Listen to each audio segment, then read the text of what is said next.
AD branch. Today my TTR topic is software development life cycle. Software engineering. This is a software development life cycle. First stage is planning. We have to understand the project software by this life cycle. First we have planning.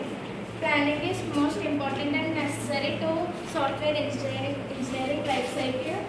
Planning is ఇప్పుడు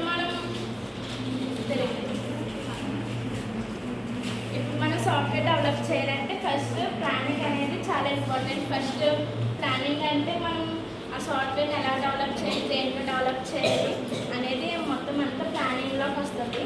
and second stage వచ్చేసి requirements ఏంటంటే ఇప్పుడు మన software కావాల్సిన requirements అన్నీ చూసుకుంటాం. ఇప్పుడు software ఏంటో డెవలప్ చేయాలి, HTML, back end, front end అవన్నీ యూస్ చేసి చేస్తాం కదా, అవన్నీ రిక్వైర్మెంట్స్ స్టేజ్లోకి వస్తాయి. తర్వాత డిజైనింగ్. ఇప్పుడు ఆ రిక్వైర్మెంట్స్ అన్నీ యూస్ చేసే టైం అనమాట డిజైనింగ్ అంటే.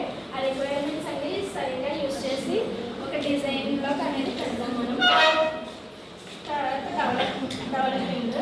డిజైనింగ్ మొత్తం అయిపోయాక ఏమైనా డీబగ్స్, ఎర్రర్స్ ఏమైనా వస్తే అవి ఎలా డెవలప్ చేయాలని చూసేది డెవలపింగ్ స్టేజ్. అండ్ తర్వాత టెస్టింగ్. డెవలపింగ్ అయిపోయాక మనం ఆ ప్రాజెక్ట్ని టెస్ట్ చేయాలి, ఎలా వర్క్ అవుతుంది, ఏమైనా ఎర్రర్స్ ఉన్నాయి ఏంటి అని. తర్వాత డిప్లాయ్మెంట్ అంటే ఈ మొత్తం ప్రాసెస్ అన్నీ అయిపోయాక సాఫ్ట్వేర్ అనేది రెడీ అయిపోతుంది.